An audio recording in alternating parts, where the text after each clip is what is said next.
Si tengo un libro que piense por mí, un pastor que reemplace mi conciencia moral, un médico que se encarga de mi dieta y salud, y así, sucesivamente, no necesitaré del propio esfuerzo. También podríamos titular este texto como se venden tesis para graduarse, o viva la corrupción. Hacia una cultura del plagio. Lo que queremos provocar aquí es una reflexión en torno al modelo de sociedad que estamos construyendo con las tecnologías hedonistas que, día a día, pareciera van entronizándose sin retorno. Copiar íntegramente un texto y colocarlo dentro de otro cuando estamos estudiando, puede ser una maravilla técnica que nos ahorra engorrosos esfuerzos. Pero, ¿qué pasa cuando eso se convierte en el delito de plagio? Para un porcentaje creciente de personas en el mundo es ya un lugar común en su cotidianidad el copia y pega, o copia and paste, como suele decírsele con frecuencia, evidenciando así la presencia anglosajona que rige buena parte de nuestra vida actual en cualquier punto del planeta. Esto es algo reciente, de apenas unos años para acá, yendo de la mano de la explosión de la era informática. En las generaciones inmediatamente anteriores a las actuales, aquellas que no conocieron aún la computadora ni el Internet, las que aún utilizaban la máquina de escribir, si tenían la dicha de ser alfabetizadas, claro está, no era siquiera remotamente pensable el fenómeno, aunque también se hacía plagio, claro está. Sin duda se trata de un fenómeno social, de una formación cultural que va más allá de una práctica puntual determinada, de una moda o de un hábito irrelevante condenado a pasar sin pena ni gloria. No, nada de eso. Todo indica que estamos ante una nueva matriz cultural. Sin ánimo de ridiculizarlo, podría decirse que el copia y pega llegó para quedarse. Pero, entonces, ¿qué es este dichoso copia y pega? Este control C, control V que aparece por todos lados, la incorporación de las nuevas tecnologías cibernéticas en espacios crecientes de nuestra vida cotidiana tiene un valor tremendo, quizás similar a la aparición del fuego, de la agricultura, de los metales, la rueda o la máquina de vapor, esos elementos que sin lugar a dudas son hitos definitorios de nuestra historia como especie. Al igual que pasó con todos estos grandes eventos, la aparición de la computación y su uso cada vez más masivo en la cotidianidad, a lo que se agrega el Internet como su complemento obligado, definen un nuevo perfil de sociedad, de modo de relacionarnos, y sin dudas también, de sujeto. Las llamadas TIC, tecnologías de la información y la comunicación, tienen hoy una fuerza creciente y son las que marcan el camino en lo que cada vez más se conoce e impone como sociedad de la información. Sociedad, por cierto, que sigue siendo profundamente asimétrica, desbalanceada, y por tanto injusta, donde muy buena parte de la población planetaria aún no tiene resueltos problemas ancestrales, el hambre, la vivienda, el acceso a satisfactores básicos, y donde estas innovaciones no llegan. Mientras la informática define cada vez más la marcha de los grupos que fijan la vanguardia de la especie humana, mucha gente aún no dispone de energía eléctrica, no tiene acceso a un teléfono, y más aún, sigue siendo analfabeta. Hoy por hoy, no más de un 20% de la población planetaria usa Internet, pero no obstante esas profundas asimetrías, estas tecnologías crecen a velocidades vertiginosas y, como dioses omnipotentes, fuerzan a seguirles no importa a qué precio.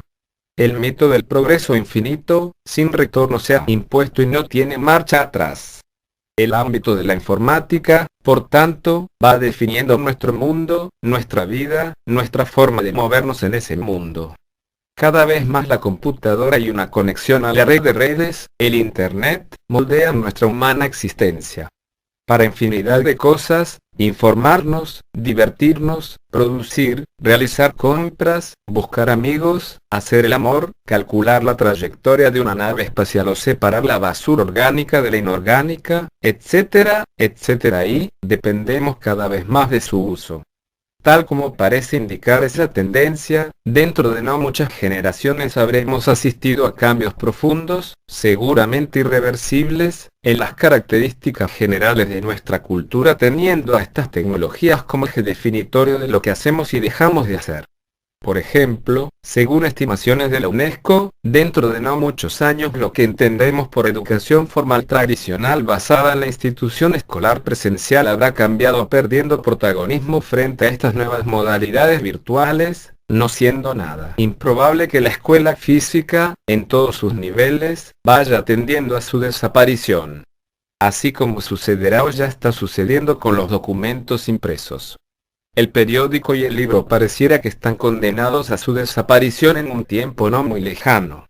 De hecho, la prensa escrita y la correspondiente industria gráfica que la soporta no crecen.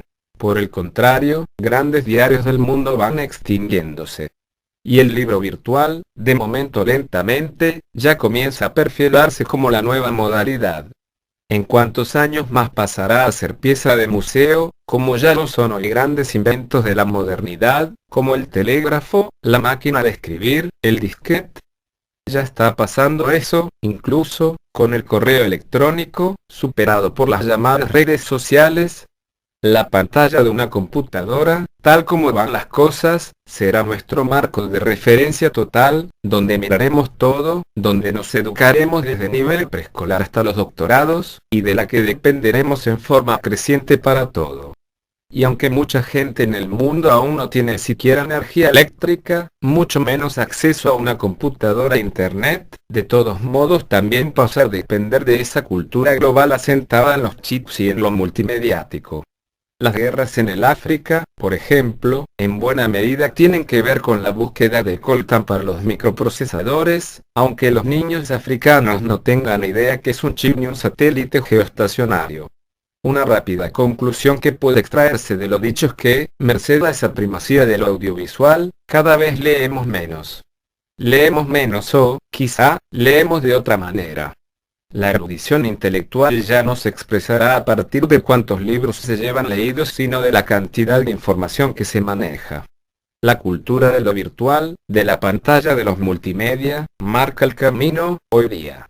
Pantalla plana de plasma líquido de alta definición, tanto de una computadora personal como de una portátil, o de una tabla, las cuales van dejando atrás lentamente al omnipotente televisor.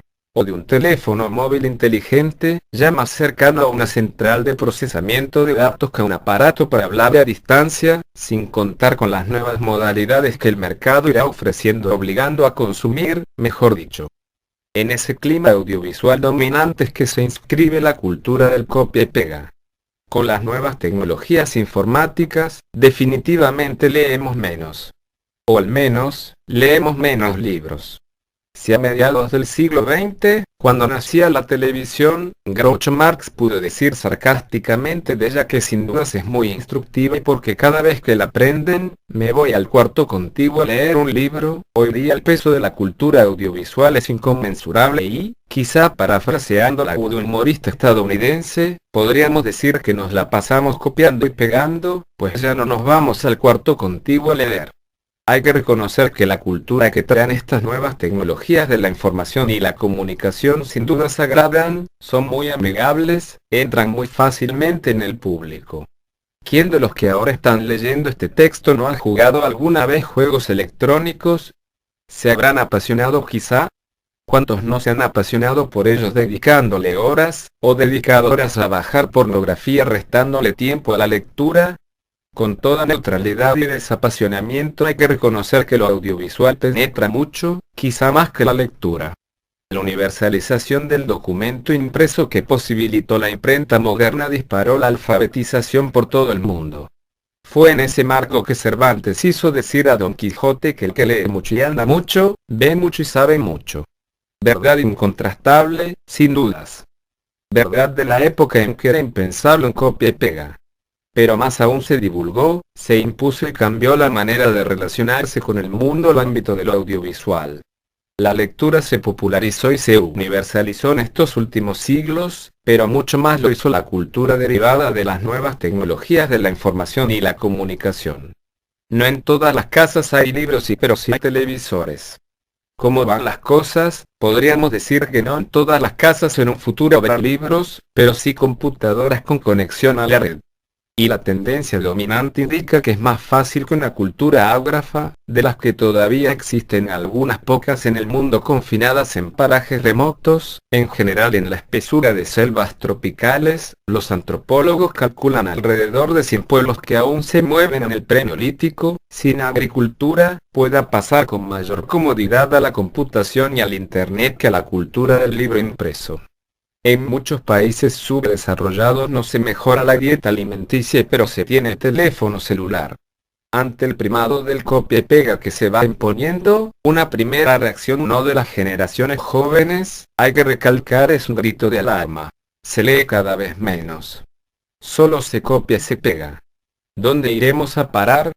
A un joven, a alguien nacido y creado en la cultura informática de estos últimos años, un llamado nativo digital, a alguien que se le hace más común buscar una palabra desconocida en una enciclopedia virtual con algún motor de búsqueda que consultar un diccionario de papel yendo a una biblioteca, seguramente no le parece nada descabellado copiar y pegar lo que vio en una pantalla. En definitiva, ¿por qué habría de parecerle así? No puede decirse, de ningún modo, que las sociedades basadas en estos nuevos soportes de las llamadas tecnologías de punta, tecnologías de la información y la comunicación, sean menos educadas que las que se formaron en la cultura libresca de la modernidad capitalista.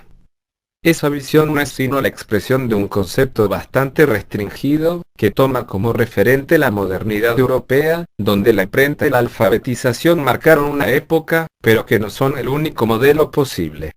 Sin dudas la popularización de la lectura representó un avance fenomenal en la historia de la humanidad, en tanto universalizó los saberes, pero es un poco limitado pensar que solo la cultura basada en la lectura de papeles es válida, o incluso la mejor.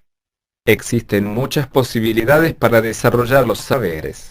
La computadora y el Internet son instrumentos válidos, interesantes, prometedores, por lo que sería tonto pensar que solo producen copiadores y pegadores vacíos. Plantearlo así es, como menos, ingenuo por no decir equivocado. Aunque ello es un riesgo posible, sin dudas. Y no debe dejar de considerárselo. Por el solo hecho de ser novedosa, una tecnología no forzosamente es buena, mejor que la anterior. Hoy, en el medio de una ya más que impuesta cultura consumista ávida de novedades, existe la tendencia a endiosar los productos nuevos, el último grito del mercado. Sabemos que eso no necesariamente significa mejoramiento. Significa, ante todo y muchas veces solo buenas ventas para el fabricante. De todos modos, más allá de la moda que puede haber en juego, las multinacionales que manejan los mercados imponen el consumo voraz de nuevos equipos de computación, nuevos programas, nuevas tecnologías exitosas, con una velocidad cada vez más vertiginosa. En sí mismos estos avances no son, para decirlo de un modo quizá demasiado simplificado, ni buenos ni malos. Son instrumentos. Lo cierto es que la profundidad y masividad de las nuevas técnicas informáticas y comunicacionales son tan grandes que, sin lugar a dudas, marcan caminos difíciles de evitar. Poner el grito en el cielo porque ahora, por ejemplo, los jóvenes solo copian y pegan es, como mínimo, discutible. ¿Acaso antes de la aparición de estas tecnologías cibernéticas todo el mundo producía teoría? ¿Acaso la erudición era el pan nuestro de cada día en cada estudiante o en cada graduado en cuanta aula había en el planeta? La existencia de libros asegura que todo el mundo tiene acceso a ellos. Sabemos que el analfabetismo sigue siendo una cruda realidad en el mundo, y sabemos también que pese a que existan cantidades de libros dando vueltas por el planeta, aunque tengamos la posibilidad de leerlos, no todo leemos, se prefiere quizá hablar, o hacer deporte, o mirar televisión pese a la crítica de Groucho Marx, o pasar horas en alguna red social, o leemos mal, o leemos lo mínimo indispensable. Por lo pronto el auge monumental de las llamadas redes sociales nos confronta con horas y horas diarias dedicadas al solazo audiovisual pero no a la lectura, o a la lectura crítica propiamente dicha. El hecho que Twitter, una de las más populares redes sociales, admita textos de no más de 150 caracteres dice mucho. No está de más recordar que los libros que más se venden hoy día a nivel mundial son los de autoayuda. Algo así como, valga la comparación jocosa, y horóscopos. Somos tan falibles, débiles y mediocres que necesitamos esos apoyos. Bueno, y pareciera que sí, estar con las ventas reales constatables. La cultura del libro, o de documentos en papel, también se lee en diarios, pero no olvidar que en muy buena medida se lee en las páginas deportivas, las policiales, y también los horóscopos, no asegura una excelencia académica. Leyendo papeles no hay copia y pega, pero también puede haber mucha mediocridad. Ahora bien, debe hacerse notar que la tecnología, en sí misma, tiene un valor instrumental, no es buena ni mala. En todo caso, depende de para qué se la usa. De todos modos, las TICs tienen la particularidad de haber creado una cultura sumamente particular. Por supuesto, resuelven interminables problemas de la vida cotidiana. Y su extraordinario portento, por supuesto. Pero al mismo tiempo inauguran una civilización que puede llamar a la reflexión. En relación a la lectura, no son lo que más la fomente precisamente. Por el contrario, la entrada triunfal y sin cuestionamientos del copia y pega a nuestras vidas debe abrir preguntas. ¿Vamos bien por ese camino? Vale hacerse la pregunta porque en el ámbito académico esta nueva modalidad ya ha dado lugar a numerosos procesos más rayanos en el delito que en la construcción de gloriosos avances. Son muchos los personajes, presidentes, ministros, jueces, connotados políticos, personalidades públicas, que han incurrido en el omnímodo copia y pega, encontrando como respuesta y el escarnio que les costó el puesto la defenestración. Annette Schavan y Karl Theodor zu Gutenberg en Alemania, Jorge Glass en Ecuador, Víctor Ponta y Paul Schmidt en Hungría, Manuel Valdizón en Guatemala, Alejandro Blanco y Manuel Cervera en España, Vladimir Brusdev y Pavel Astajov en Rusia, María Salomé Sánchez en Colombia, César Inostroza Pariachi en Perú. Estos son ejemplos de personas con ribetes públicos. Casos de desconocidos seguramente deben contarse por decenas o cientos. Para muestra, lo que a mí también me sucedió, y me incluyó entre los desconocidos, con el agregado de no ser, precisamente, de los más brillantes en términos académicos. En el año 2008 publiqué una pequeña reflexión sin mayores pretensiones científicas en el portal Rebelión. Migraciones, un problema en el siglo XXI. Años después encuentro que un trabajo de tesis de grado de una universidad de la ciudad de Loja, Ecuador, tenida por la capital cultural del país, en el año 2010, hace uso de buena parte de ese material mío. Plagio. En definitiva, esta tendencia actual del copy-paste que han instaurado las nuevas diosas tecnológicas no es sino un aspecto instrumental. Las tecnologías, en sí mismas, no son sino eso. Herramientas, ayudas para la vida. La cultura virtual que se va imponiendo a pasos agigantados no es éticamente valorable como positiva o negativa. Es un ámbito que se abre. Puede dar lugar a la más mediocre masificación manipulada desde los centros de poder. ¿No es eso lo que instauró la escuela moderna masificada con el uso del libro? ¿Acaso, una institución productora y reproductora del sistema capitalista? O puede dar lugar también a una instancia liberadora, como el sitio electrónico donde ahora aparece este material. Pero no puede dejarse de mencionar con la más enérgica fuerza del caso que el hedonismo implícito en estas tecnologías digitales facilita demasiado la improductividad. Si uno de los sitios más visitados por estudiantes, y también profesores, tiene por nombre nada más y nada menos que el Rincón del Vago, ello nos puede alertar sobre lo que está en juego. No siempre las tecnologías de avanzadas son ventajosas. ¿Acaso fomentar el plagio es ventajoso? ¿Debería yo, por ejemplo, promover un juicio porque fui plagiado o, quizá más académica y científicamente, llamar a la reflexión sobre el peligro en juego? Ojalá, en todo caso, copiemos y peguemos todo lo que pueda ayudar a abrir los ojos, a fomentar pensamiento crítico. Pensemos en el borde que existe entre aprovechar una tecnología, la cantidad de fichas hechas a mano que nos puede ahorrar el copia y pega es fabuloso. Y el delito. El capitalismo mafioso y corrupto actual, basado en las finanzas, la especulación, la guerra y la narcoactividad como sus pilares fundamentales, delito, se corresponde también con una cultura mafiosa y corrupta como puede ser la del copia y pega. Si es así, leamos de nuevo muy concienzudamente la cita del epígrafe. y reflexionemos que si dejamos de pensar por nosotros mismos, alguien más lo hará por nosotros. ¿Hacia eso vamos? La cuestión es, ¿quién pensará por nosotros? La respuesta puede ser escalofriante. Recuerda de visitar nuestra web tipazo.com para encontrar más contenidos para aprender y crecer. Gracias.